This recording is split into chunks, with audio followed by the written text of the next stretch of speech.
Hello, YouTubers. I guess when I was a young teenager, I guess I had this. When I bought this, is the only Sabbath album I had.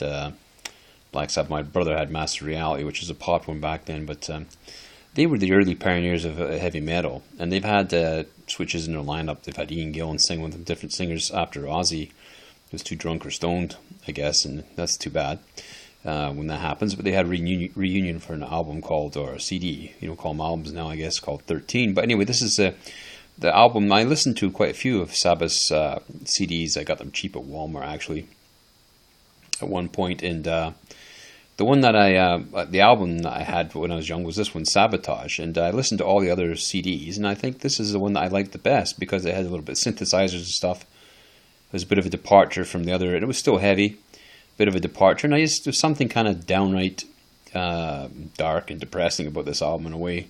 And also uplifting in a way. I don't know how to describe. Sabbath always like to do horror and occult and this kind of stuff.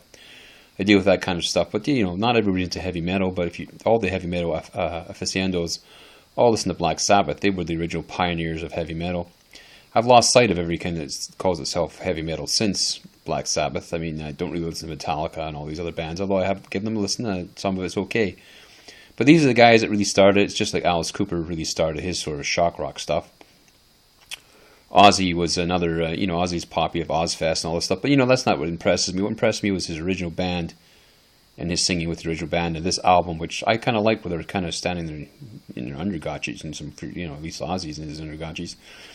But this album, you can look at all the reviews and stuff, and some will hate love, some will think in between, and some will think some great songs, not great songs. But I remember enjoying the whole album pretty much, for the most part, when I was a young teenager, and I would recommend this one out of all the Black Sabbath albums, although they're all good in their own way. I mean, some people will think Sabbath Bloody Sabbath. I mean, a lot of teenagers when I was a kid walked around with the Sabbath Bloody Sabbath T-shirts, but I mean, for me, it's Sabatoge was the album I liked. I kind of liked the kind of dark lyric content and stuff back then, and not entirely, but I thought it was an interesting album, interesting artwork, and you can read all the reviews on the internet, so I don't need to go and tell you about all the reviews, how people think, the songs, the lyrics, the meanings, and all this stuff.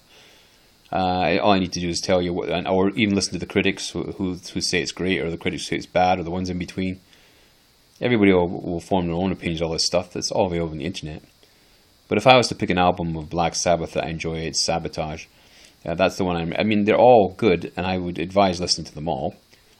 Some lesser than the others. The one critics picks often, you see, is Sabbath 4, which is pretty good too. That was one I listened to later in life. I only heard about three or four Sabbath albums when I was young, but now I have all the CDs to listen to pretty well, except for 13 and some of their later ones without Ozzy. I didn't really bother listening to any of their albums without Ozzy, but it was interesting that Deep Purple did an album called Born Again with Black Sabbath. And he sang on it, and of course I'd like to kind of listen to that. I haven't listened to that, so to be fair, I haven't listened to all the stuff since Ozzy left the band.